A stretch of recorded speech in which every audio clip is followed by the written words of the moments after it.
guys, it's time to, talk a little bit about aligning your solid axle conversion. Now, as you guys know, we talk mostly about the Tahoverlanding Axle Swap, but a lot of these principles will apply across the board to any solid axle conversion. So, this will work either way. So, when I bring up specifics that are specific to the Tahoverlanding Axle Swap, if it doesn't apply to you, just take that with a grain of salt. So basically, we use the Dodge Dana 44 when we swap those under our Chevy trucks. So when you do have that aligned, you're going to use the specs for the donor vehicle for the axle, not the Chevy independent suspension. I know you're going to kind of instinctively think, hey, maybe I should use the Chevy specs because technically it's a Chevy truck. And that makes sense, except there are different parameters, different specifications for things like toe and caster and camber and everything like that, because on an independent suspension, it's traveling like this, and it has a rack and pinion with two independent tie rods, and there's a whole different set of geometry that applies there. So you don't want to use your factory independent suspension alignment specs. You want to go off of the specs for the vehicle from the donor vehicle. And even then, that's not even 100% true. That's just a starting point. You have to realize that you're putting the axle from one vehicle underneath another vehicle with a custom suspension between the two of them. So there's not going to be like a set, spec that is going to be what you've got to set it to. I'm just telling you where to start. I do get a lot of comments from people that they're like, oh, well, I've got to have this many degrees of caster, and I've got to do this, and I've got to do this. Well, guess what? It doesn't work that way. You can't arbitrarily pick an alignment specification and apply it to your solid axle conversion, thinking that this one specification is just superior in all ways. Now, that specification may be superior for certain other vehicles. For example, I did a heck of a lot of Jeeps. Jeep JKs and TJs, for some reason, love right around 5.5 to 6 degrees of caster angle. That being said, that's not even remotely true for these trucks. Now, I'm not going to give alignment specs. As you guys know on this channel, we don't give you the measurements because everybody's is a little different. And every time I seem to even breathe out, like a mumble of a measurement or a specification, someone just goes and follows it rather than determining what their needs are. So you'll just have to remember that we don't tell you what your measurements need to be. We teach you how to find those measurements. So basically, what we have found, though, with the Tahoverlanding Axle Swap is that the Dodge specs work pretty good, for the most part.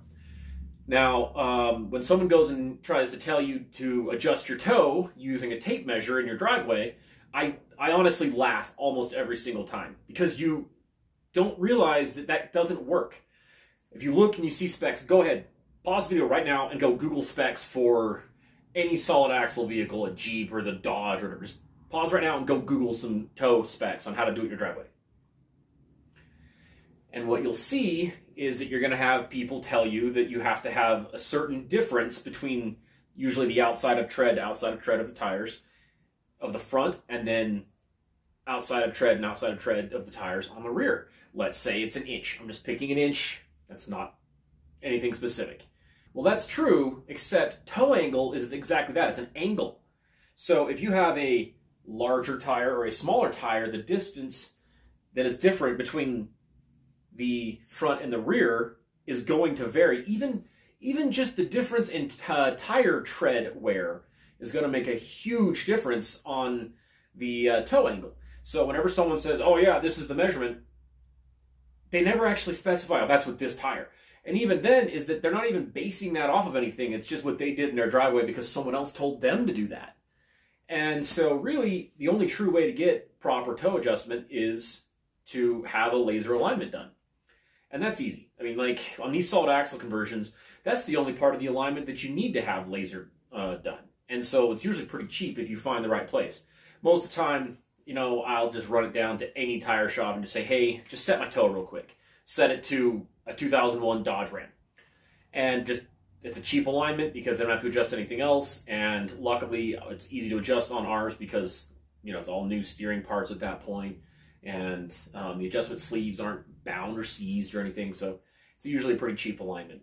So, but before I do that, what I do, rather than even get online and see some arbitrary guess made up, pass along from 10 different people, toe alignment with a tape measure, is I just measure before I take it all apart, from the grease fitting to the grease fitting on the knuckles on the tie rods, the distance from the donor axle. And then I just jot that down. And again, not going to say it, but I will tell you that I went to a junkyard one time with a tape measure, and I measured like every Dodge truck I could find of that generation. And all of them had the same distance from center to center of the tie rods and the knuckles, within about 1/8 to 3/16 of an inch, covered every single truck that was at the junkyard of that era. And I think there was 5 or 6 at that point.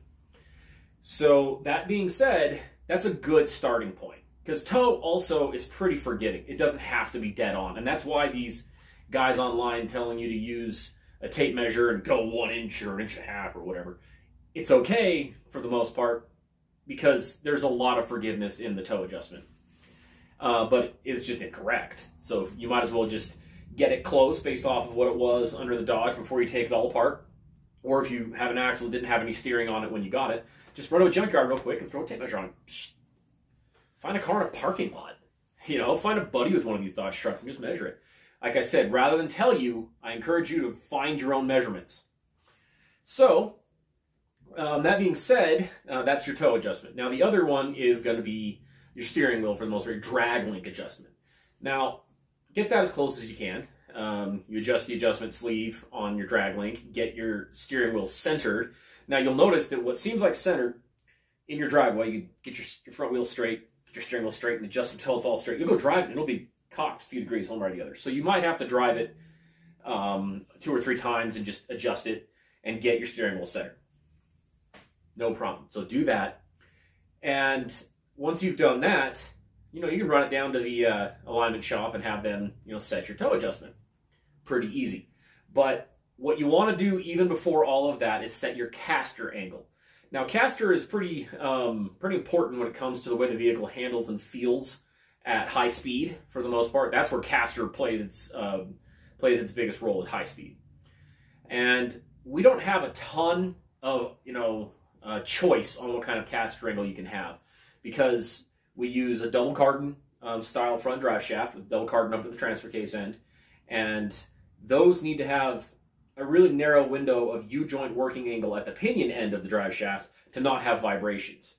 And as I showed you in this video here, that most of these Chevy trucks, the front drive shaft spins even when you're in 2-wheel drive. So you'll be driving down the freeway at 70 miles an hour and the front drive shaft is spinning. So you do need to have your caster angle pretty close, but you also need to have your U-joint working angle close. So you've got this narrow window where you've got the U-joint working angle that works for you and the caster angle that works for you. And again, you're going to have to play with that and find what works. So that's kind of weird that I'm telling you, oh, instead of setting it to this degree, because even the Dodge might have, you know, a caster angle set for you to set it to. And a lot of times that actually works pretty good. So you just might find that you'll have some vibrations, and you're going to have to take your upper locating arms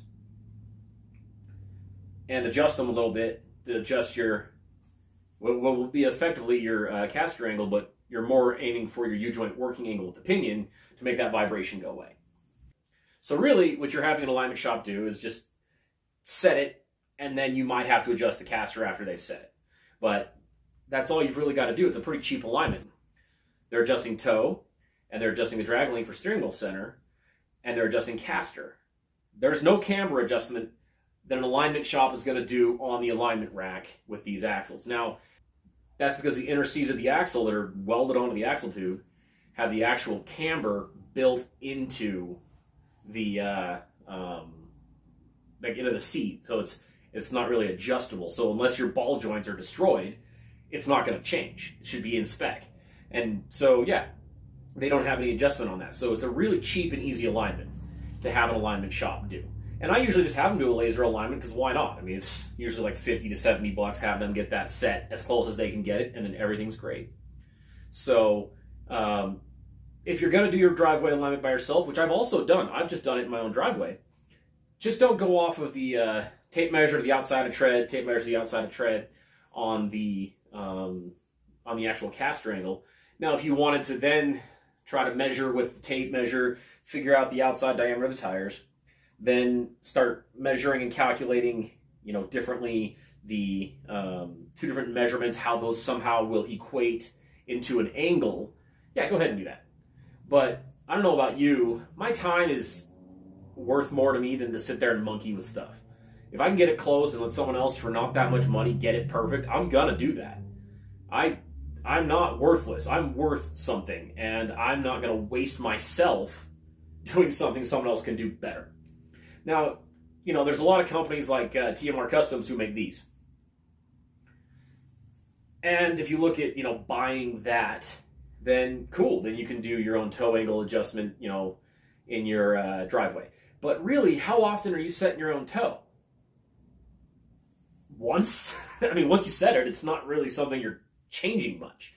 So it's not really justifying the expense, and then still the difficulty of figuring out. Now, I've actually never used these you know, plates, these kits. I'm assuming that they are smart enough to let you know some kind of a table to, because it's a set distance between those two tape measures. I'm sure that they let you know that. So then you can, they have some kind of a table that will allow you to calculate it to get a measurement for an angle. I hope. But I've never used one. So, I mean, they're cool. If you were sitting there doing a lot of driveway toe adjustments, if you were doing that, then sure, it might be worth having. Because, like I said, toe's pretty forgiving. And tape measures, if you have the way of getting it close using a tape measure, it's fine because toe's really forgiving. It doesn't need to be laser adjusted. Now, a couple other things. Let's talk about caster. You've seen me talk at great length about the way we do our cross members that hold the radius arms and the transmission cross members, and how other companies put the cross member way down below the frame to hang up on rocks and just to screw up your underside, you know, clearance. Well, the reason that they do that is because the axles that they use in their swaps are the Ford Super Duty axles, and the cast-in Ford radius arm mounts are literally cast into the center section of the axle. Like, they're not even, you couldn't cut those off if you wanted to without basically spending your life trying to remanufacture that axle housing. Those radius arm mounting points are wider than the Chevy frame rails, which means in order to, if you wanted to tuck them up, you know, above the bottom edge of the frame rail like we do, you actually couldn't, because the radius arm would interfere with the axle and at upward travel of the suspension, and it would actually just limit your upward travel considerably, more than those already are limited. So that is the main reason you're going to see other companies put their cross member way below the frame, is that you physically can't tuck it up. Not even if you wanted to could you do it if you're using that axle. Now, there is something to be said about having your radius arms, as far as where the bolt is, as close to level as possible. I did talk at great length in this video about how you don't want to run a high pinion axle and the way that affects your radius arm mounting. And on that video, someone did comment, I believe, that the reason why you would want your radius arm mounting point to hang way low and be close to level is so that you don't have as much caster variation when the suspension cycles. Because if you're starting at this angle, there is potentially more caster variation as the suspension cycles, but if you start at level, there's going to be less of that. Now, that's true, but you may recall earlier just in this video I said the caster is important for high-speed performance.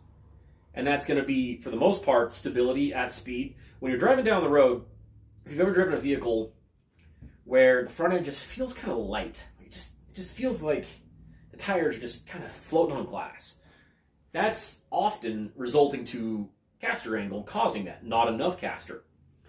And you ever notice it when you're, you know, doing things like in a parking lot, or you're going slow and you crank the steering wheel all the way one way and just kind of let go and you can step on the gas and it just spins the steering wheel back to center? That RTC, return to center, that is because of caster angle. On the freeway, you ever notice when you make a lane change, it just kind of wants to go back straight? That is caster angle doing its thing. Well, in all of those cases, that moment where the suspension is cycling, if your caster angle varies a little bit, you're not performing, you're not doing those kind of performances. You don't care about that momentary change.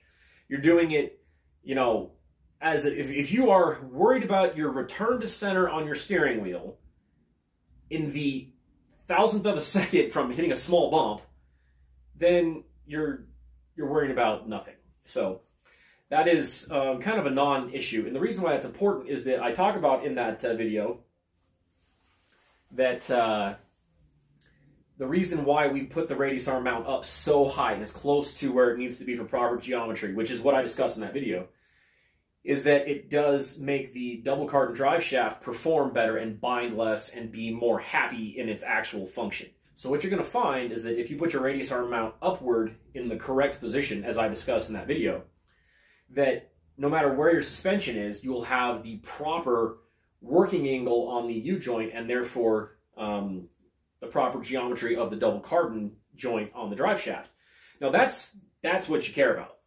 You're not worried about hitting a tiny bump on the freeway. No, no, no.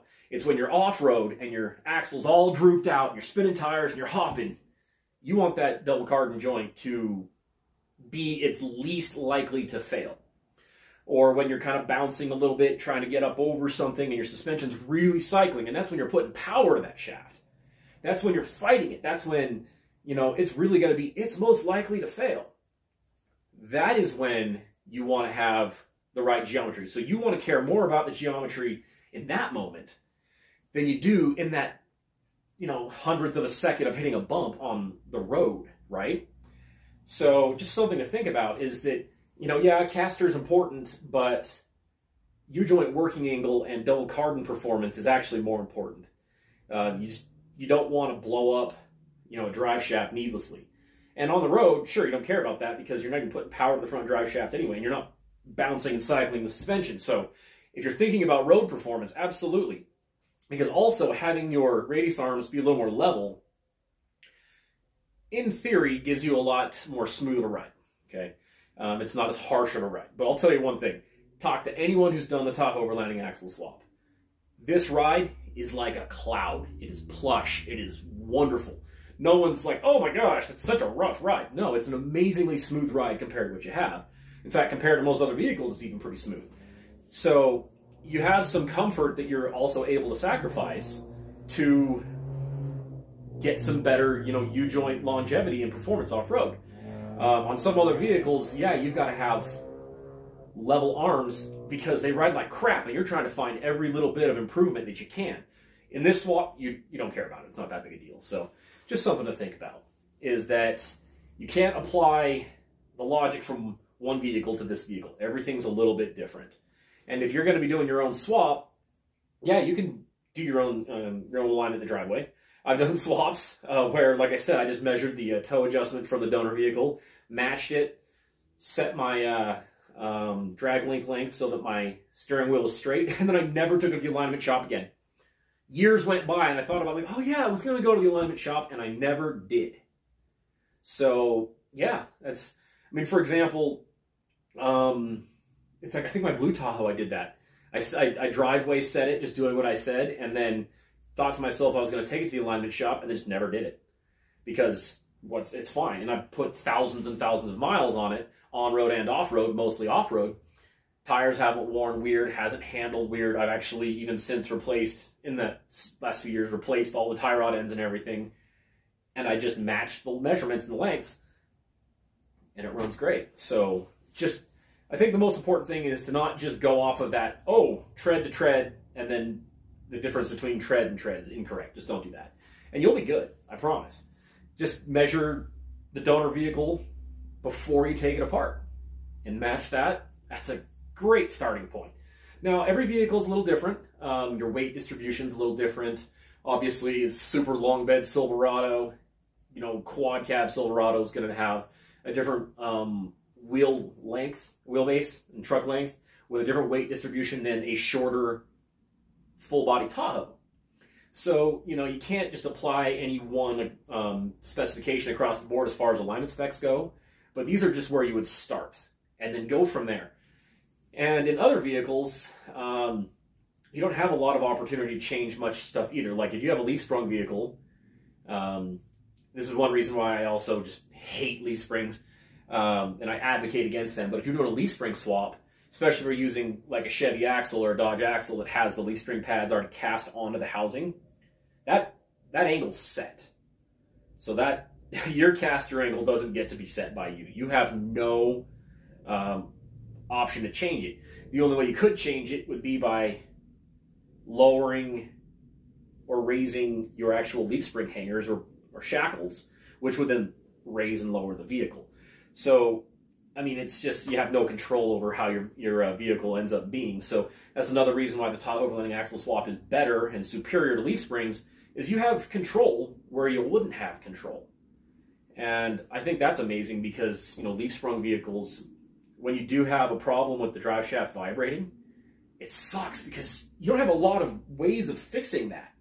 You do all kinds of weird things to make it better. You're shimming the transfer case mount so that you're changing the geometry of where the transfer case points, but then it takes the other drive shaft and makes its angle a little more severe. You're trying to put wedges or shims on the actual front axle, which, at least in my state, that's illegal. You can't legally do that in my state. So then what do you do? I've seen guys, they start taking grinders and like grinding the actual like leaf spring perches on their axle to get some. It's a lot of work to get a couple of degrees of caster. So if you're on the fence about going, you know, leaf sprung versus, you know, the Tahoverlanding Axle Swap, there's one more reason not to, right there. So just keep that in mind. Thanks for watching.